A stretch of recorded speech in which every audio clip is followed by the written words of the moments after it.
سيدنا ومولانا محمدا عبده ورسوله صلى الله تعالى عليه وعلى آله وصحبه أجمعين إلى يوم الدين.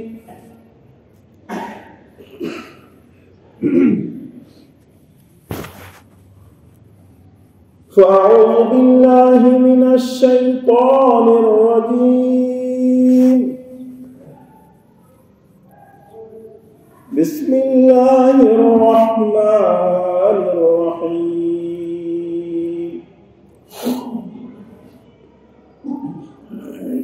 اليوم أكملت لكم دينكم وأتممت عليكم نعمتي ورضيت لكم الإسلام دينا. وقال إن الدين عند الله الإسلام. وقال ومن يبتغ غير الإسلام دينا فلن يقبل منه وهو في الآخرة من الخاسرين. وقال رسولنا وحبيبنا وسيدنا محمد صلى الله عليه وسلم تركتكم على البيضاء ليلها كنهارها لا يزيغ عنها بعدي إلا هالك. صدق الله العظيم وصدق رسوله النبي الكريم ونحن على ذلك لمن الشاهدين والشاكرين والحمد لله رب العالمين. محترم بزرگوں، دوستوں اور میرے بھائیوں،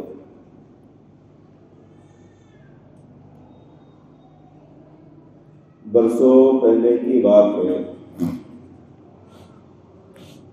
آپ کے اس شہر میں خادم القرآن والمساجد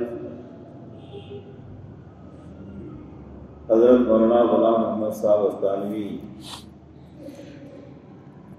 دامت برکاتہم وعمت فیوزہم کی رفاقت میں، معیت میں، ساتھ میں آپ کے یہاں ایک مکتب کے پروگرام میں حاضری ہوئی. لمبا عرصہ گزر گیا. بہرحال یہ دوسری مرتبہ فضلائے جامعہ مولانا اکرم صاحب، حضرت مولانا مفتی قاسم صاحب اور ان کے احباب اصدقاء کی دعوت پر آج کی حاضری کئی بار التوا کے بعد نصیب ہوئی جو میری سعادت مندی.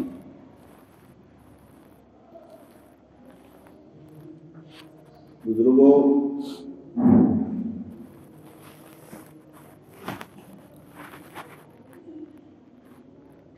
حقیقت یہ ہے کہ میری اور آپ کی جو زندگی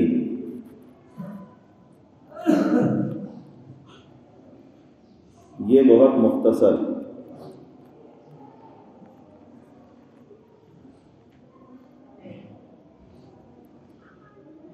میرے اور آپ کے آقا محمد رسول اللہ صلی اللہ علیہ وسلم کا ارشاد ہے،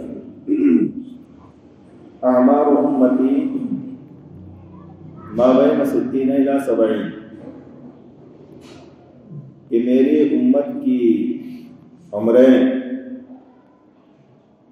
ان کی ایج، ان کی زندگی 60 اور 70 کے درمیان،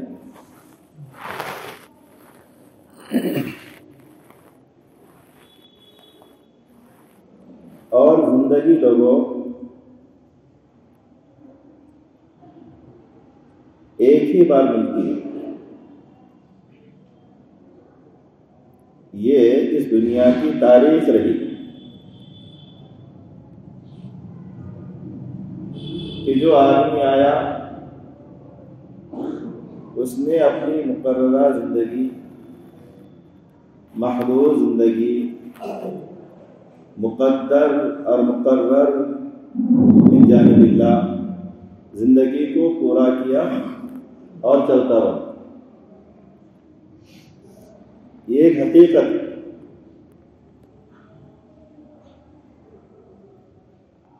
اور یہ سلسلہ حضرت آدم علیہ السلام سے لے کر آج تک کے چل رہا ہے اور تا قیام قیامت چلتا رہے گا۔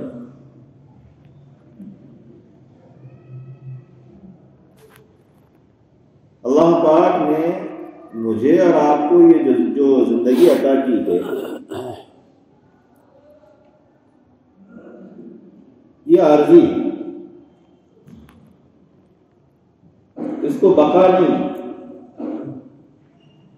اس کو دوام نہیں، اس کو ہمیشگی نہیں، اس کو قرار نہیں، اس کو ٹھہراؤ نہیں، یہ ختم ہونے والی چیز۔ ہم آپ دیکھتے ہیں کہ ہمارے دادا تھے، وہ اللہ کو پیارے ہو گئے، اس کے والد صاحب تھے، وہ اللہ کو پیارے ہو گئے، ان کی جگہ ہم نے لی، اور ہم بھی آج ہیں کل نہیں۔ اس کے بعد جو تو ہماری نسلیں ہمارے مکانوں کے در و دیوار، ہماری گلی اور کوچے، یہ آج بھی اس بات کی شہادت دے رہے ہیں کہ یہاں کسی کو بقا، کسی کو دوام، کسی کو خلود، کسی کو ہمیشگی حاصل نہیں ہے، یہاں تک کہ جس ذات کے لیے اس کائنات کو وجود بخشا گیا، اس کائنات کو بنایا گیا، میرے اور آپ کے آقا محمد رسول اللہ صلی اللہ علیہ وسلم، انہیں بھی یہاں کی زندگی کا دوام حاصل نہیں ہوا، بلکہ اللہ پاک نے وحی کے ذریعے سے اپنے نبی کے زبان سے اعلان کروا دیا، وما جعلنا لبشر من قبلك الخلد افإن مت فهم الخالدون، کہ ہم نے اس دھرتی پر، اس روئے زمین پر کسی کو بھی دوام، ہمیشگی، خلود مقدر نہیں کیا، یہاں تک کہ اے نبی صلی اللہ علیہ وسلم آپ کو بھی یہاں دوام حاصل نہیں ہے۔ لیکن آئے 63 سال کی عمر آپ نے پائی، یہ جو ہم سانسیں لیتے ہیں لوگوں، یہ بھی اللہ کے پاس شمار کی ہوئی ہے۔ یہ جو سانس ہم لے رہے ہیں یہ بھی اللہ کے نزدیک شمار کی ہوئی ہے. جب اس کی مقدار، اس کی تعداد، اس کا پیمانہ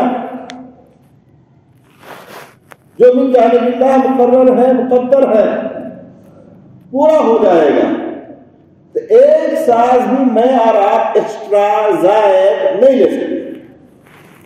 نہیں. اذا جاء اجلهم لا يستأخرون ساعة ولا يستقدمون، کہ جب کسی انسان کا وقت آ جاتا ہے، اللہ نے جو اس کی عمر مقدر کی تھی، مقرر کی تھی، محدد کی تھی، مخصوص کی تھی، جب وہ پوری ہو جاتی ہے تو ایک ساعت، ایک گھڑی نہ وہ آگے ہو سکتا ہے نہ پیچھے ہو سکتا ہے. آپ صلی اللہ علیہ وسلم نے 63 سال کی عمر میں اس دنیا کو الوداع کہا. حضرات صحابہ جنہیں آپ سے اس قدر محبت تھی کہ اپنے ماں باپ سے بھی زیادہ، اور یہ ایمان اللہ کے رسول صلی اللہ علیہ وسلم نے فرمایا لا یؤمن احدکم حتی اکون احب الیہ من والدہ وولدہ والناس اجمعین، کہ تم میں سے کوئی شخص اس وقت تک کے اپنے ایمان کو کمپلیٹ، مکمل، پورا نہیں کر سکتا جب تک کہ میں اس کے نزدیک، اس کے ماں باپ سے، اس کی اولاد سے اور تمام لوگوں سے زیادہ محبوب نہ بن جاؤ. حضرات صحابہ کو اللہ کے رسول سے محبت حاصل کی. آپ کی جب وفات ہوئی، حضرت عمر فاروق رضی اللہ تعالی عنہ فرد محبت میں، زیادتی عشق میں کھڑے ہو کر کہنے لگے جو یہ کہے گا کہ محمد صلی اللہ علیہ وسلم نے وفات پائی، لوگوں اس کا سر اس کے تن سے جدا کر دوں. یہ وفات کی خبر سننا بھی انہیں گوارا نہیں تھا. اس قدر محبت میں عمر یہ کہہ رہے ہیں کہ جو کہے گا محمد صلی اللہ علیہ وسلم نے وفات پائی، اس کا سر اس کے تن سے جدا کر دوں. یہ فرط محبت، یہ زیادتی محبت، زیادتی عشق نبی صلی اللہ علیہ وسلم کی ذات سے. دوسری طرف حضرت ابوبکر صدیق رضی اللہ تعالی عنہ منبر پر تشریف لاتے ہیں، اعلان کرتے ہیں من کان یعبد محمدا فإن محمدا قد مات. لوگوں کان کھول کر سن لو، جو محمد کی عبادت کیا کرتا تھا محمد تو وفات پا چکے. ومن كان يعبد الله فإن الله حي لا يموت. جو اللہ کی عبادت کیا کرتا تھا اللہ پاک ہمیشہ سے زندہ ہے اور ہمیشہ زندہ رہیں. اور قرآن کریم کی آیت پڑھی وما محمد الا رسول قد خلت من قبلہ الرسل، کہ محمد صلی اللہ علیہ وسلم اللہ کے پیغمبر ہیں، میسنجر ہیں، رسول ہیں. آپ سے پہلے بھی رسول آئے، انہوں نے بھی اپنی مقرر، مقدر، محدد عمروں کو پورا کیا اور دنیا سے چلے گئے. تو محمد صلی اللہ علیہ وسلم کو بھی موت واقع ہو گئی. وما محمد الا رسول قد خلت من قبلہ الرسل افإن مات. تو کیا محمد صلی اللہ علیہ وسلم کی وفات ہو جائے تو کیا تم لوگ اپنے دین سے پھر جائیں گے؟ جیسے محمد کی زندگی میں دین پر قائم تھے لوگوں، محمد کے وفات کے بعد بھی تم سے یہ مطلوب ہے، تمہارے خدا کا یہ حکم ہے، یہ اس کا قانون ہے کہ تمہیں آپ کے وفات کے بعد بھی آپ کے لائے ہوئے دین پر قائم رہنا ہے۔ یہ وہ صدیق کی اسلام سے متعلق، دین سے متعلق حمیت اور غیرت تھی کہ اتنے بڑے صدمے کے باوجود یہ اعلان کیا کہ آپ صلی اللہ علیہ وسلم کا انتقال ہوا۔ ابو بکر رضی اللہ تعالی عنہ نے حقیقت کا اظہار کیا کہ حقیقت یہ ہے کہ یہاں ہر آنے والے بشر کو موت کا مزہ چکھنا ہے، اور ادھر عمر یہ کہہ رہے تھے کہ جو کہے گا محمد نے وفات پائی اس کا سر اس کے تن سے جدا کر دوں گا، وہ محبت تھی، وہ محبت تھی لوگوں، اور یہ حقیقت۔ کبھی محبت میں انسان حقیقت کو فراموش کر دیتا ہے، لیکن حقیقت ہوتی ہے۔ میں آپ کو یہاں سے یہ سمجھانے کی کوشش کر رہا ہوں کہ ہماری اور آپ کی زندگیاں اللہ کے علم میں مخصوص ہے۔ ہم کہتے ہیں کہ اچانک موت ہو گئی،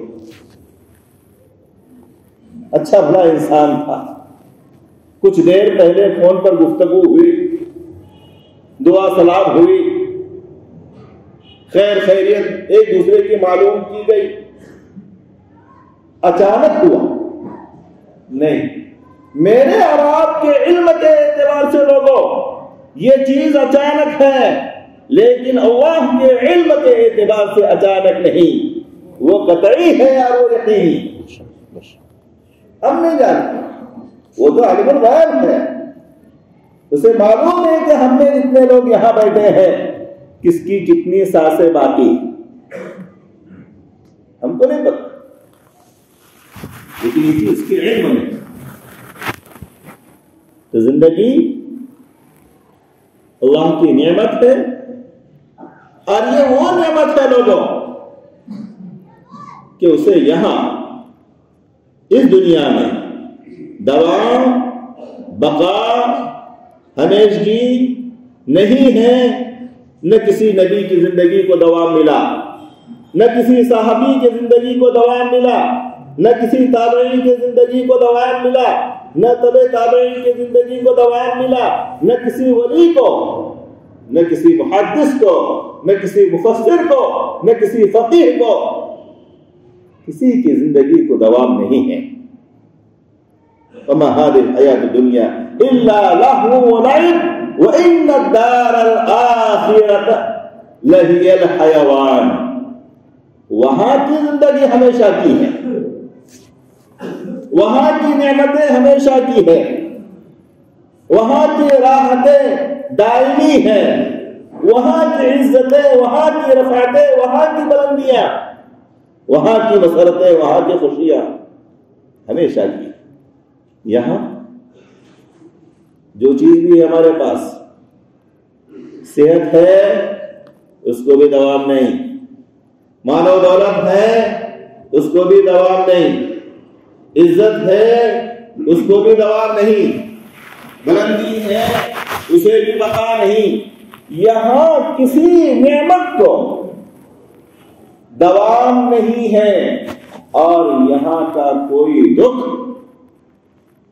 کوئی غم، کوئی رنج، کوئی فکر اور کوئی ٹینشن اسے بھی دوام نہیں۔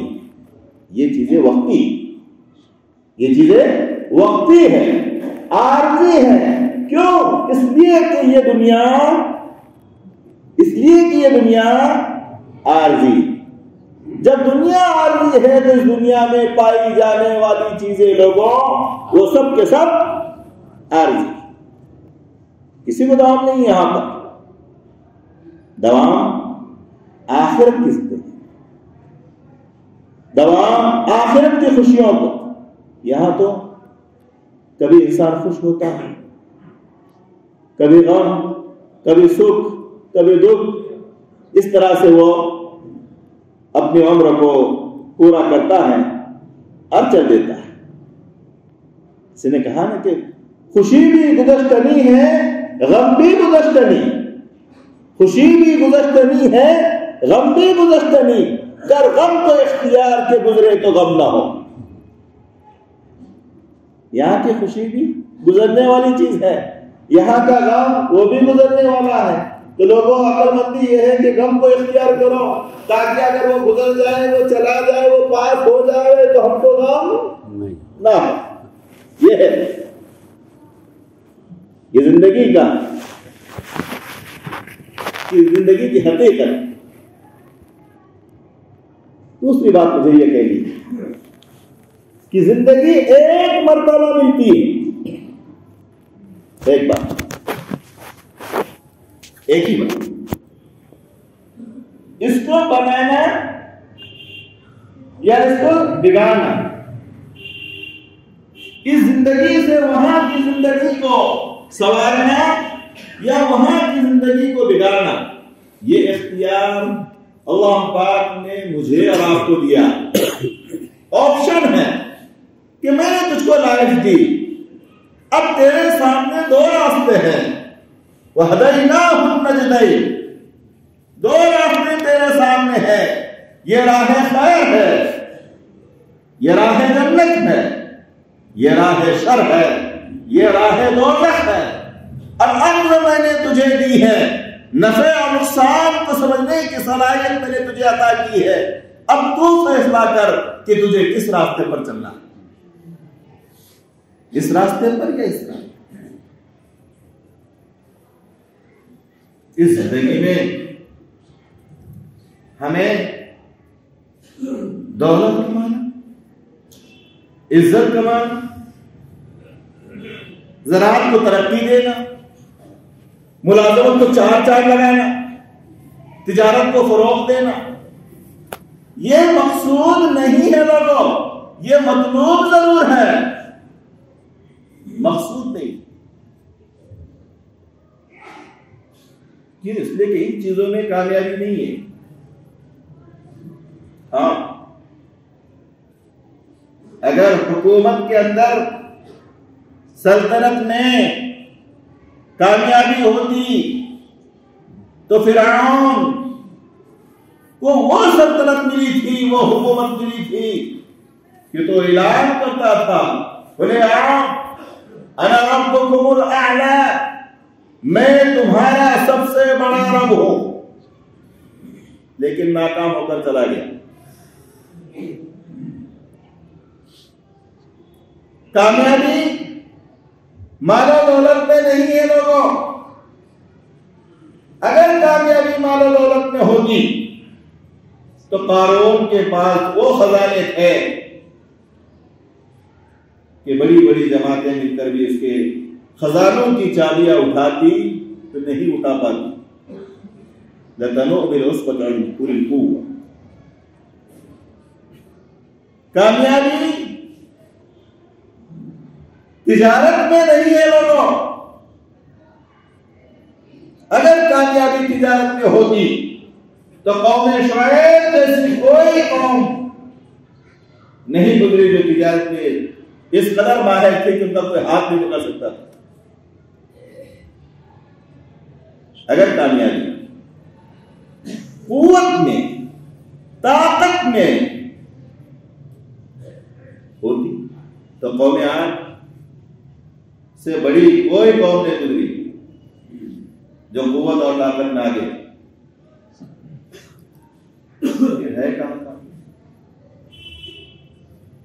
کامیابی اللہ پاک نے رکھی ہے، اس کی ذات سے ہونے کے یقین میں۔ کامیابی اللہ نے رکھی ہے اس کے اوامر کو، اس کے احکام کو بجا لانے میں۔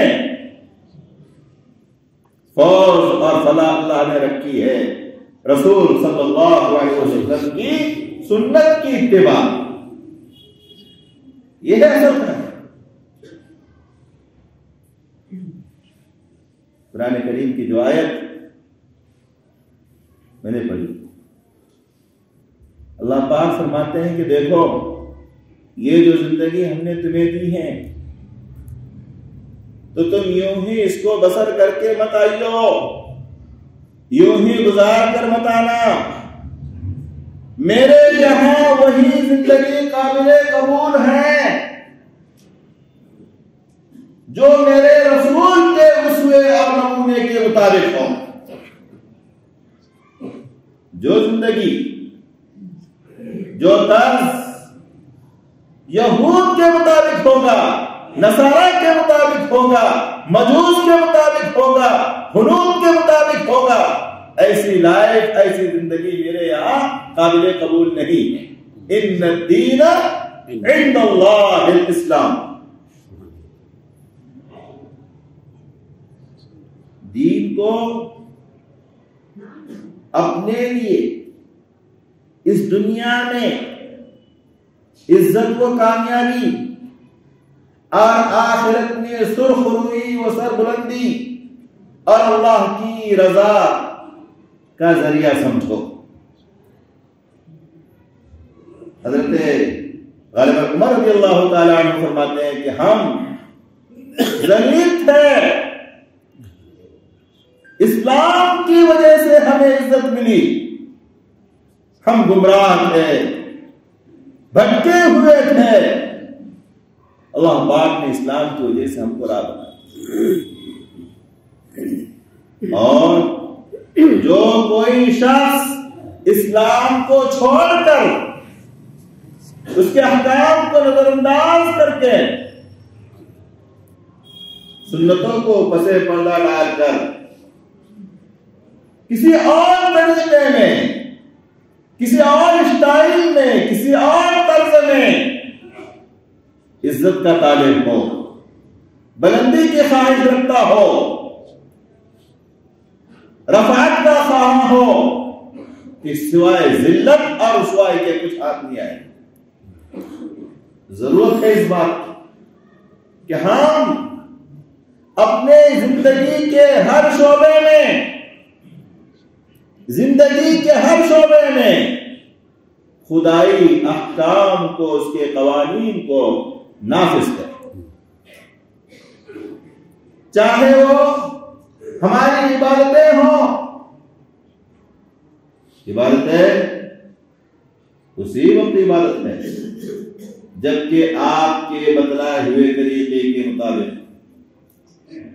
آپ نے نماز پڑھ کر بتلائی لوگوں، اور پھر کہا صلو کما رأیتمونی اصلی، میں جس طریقے پر نماز پڑھتا ہوں ویسے تم نماز پڑھو تو وہ نماز اللہ کے یہاں قابل قبول ہوگی۔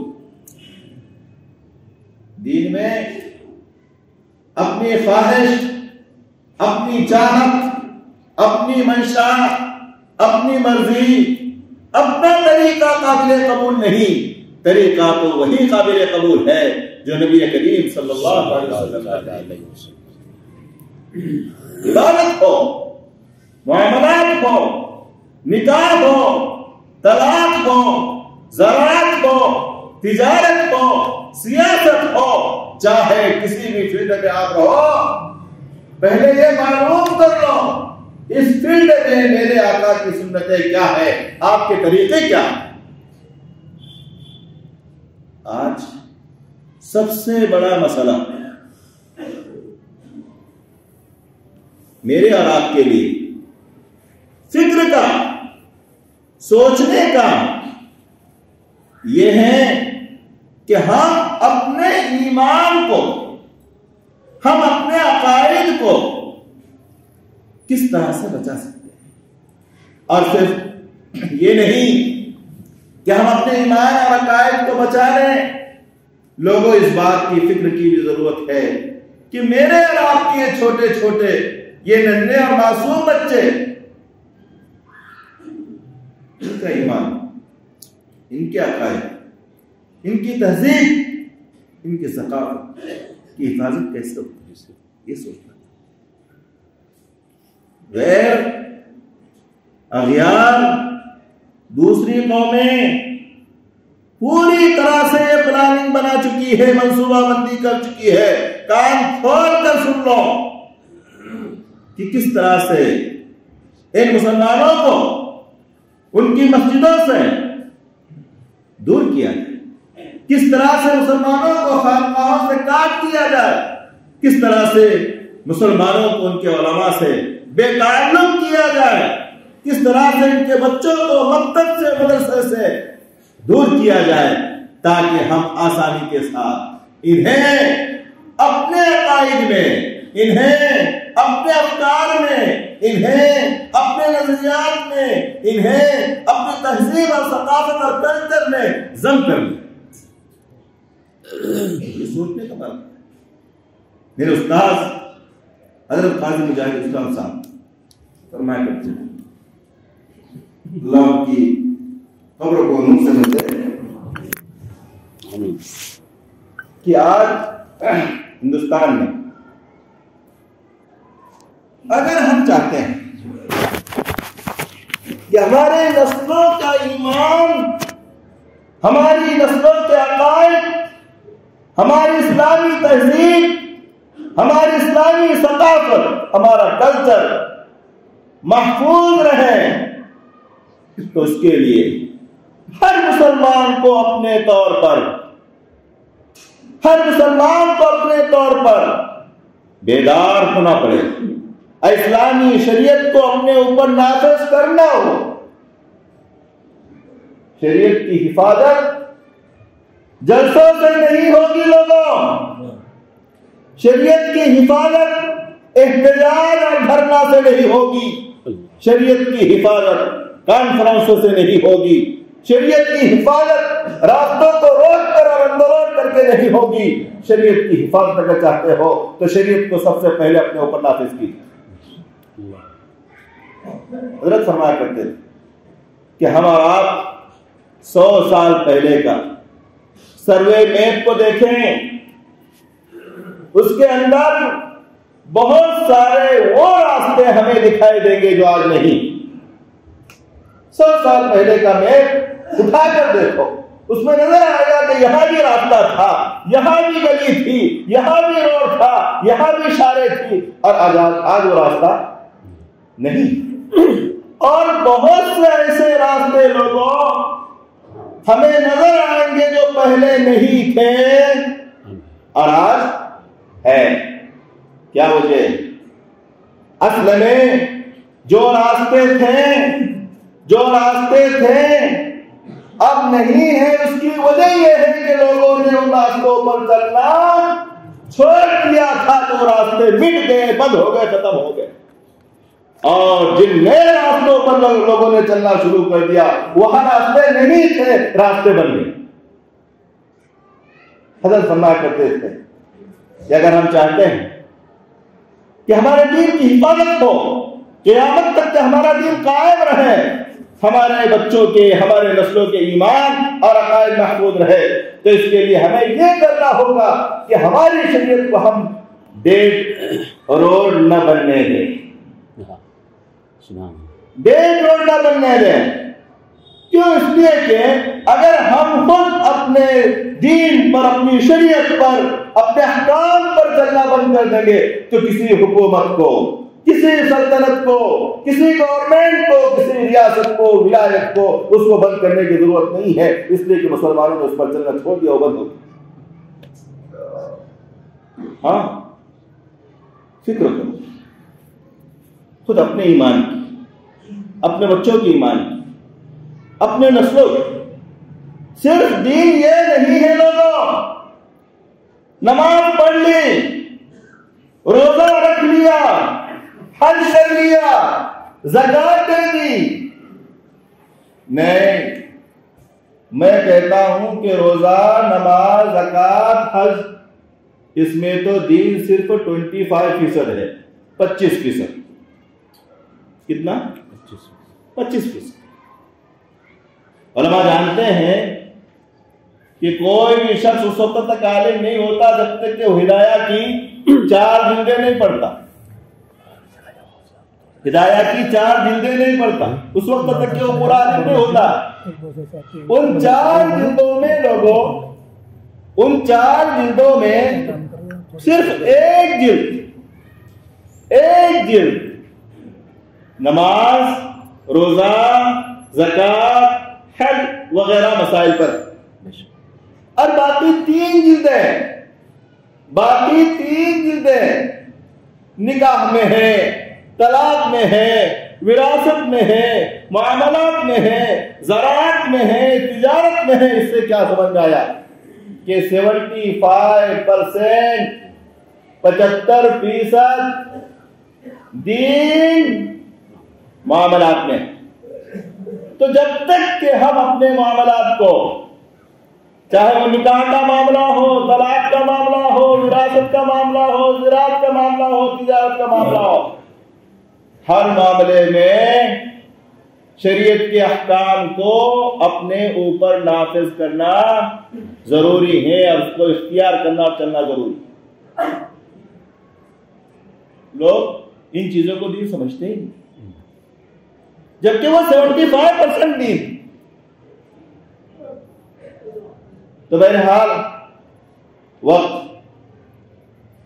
ہو چکا ہے، پھر کسی وقت انشاءاللہ یہ آپ کی طلب ہے، یہ آپ کا جذبہ ہے، یہ آپ کی محبت ہے، یہ آپ کے دلوں کی کیفیت ہے جو میرے اوپر اثر انداز ہوئی ہے. ورنہ حقیقت یہ ہے کہ آج میرے اپنے دماغ میں، میرے اپنے قلب میں جو باتیں تھیں وہ سب کے سب وہی ہیں، اور یہ باتیں یہاں بیٹھنے کے بعد اللہ پاک نے بلوائی. تو آج کا پیغام ہمارا یہی ہے، میرے لیے پہلے اور آپ کے لیے، کہ ہم زندگی کے ہر شعبے میں دین کو اپنے اوپر نافذ کریں گے انشاءاللہ. اور اس بات کی فکر کریں گے کہ ہمارے بچوں میں ہمارے بچوں کے ایمان اور عقائد محفوظ ہوں، ہماری تہذیب، ہماری کلچر، ہماری ثقافت یہ محفوظ ہوں. مسلمان دیکھ کر سمجھ میں آنا چاہیے لوگوں کے مسلمان، اس کا معاملہ اسلامی ہو، اس کی وضاحت اسلامی ہو، اس کی شادی بیاہ اسلامی ہو، اس کی تجارت اسلامی ہو، اس کی سیاست اسلامی ہو، اس کا اٹھنا بیٹھنا اسلامی ہو. لگنا چاہیے یہ مسلم. ہاں، اور جب مسلمان واقعتاً مسلمان ہوگا، لوگوں اپنی زندگی کو اسلام کے مطابق بنا لے گا، تو پھر کوئی طاقت اس کا بال بھی بیکار نہیں کر سکتی. اس لیے کہ اللہ پاک کی مدد، اس کی نصرت، اس کی قدرت، اس کی حمیت اس کے ساتھ.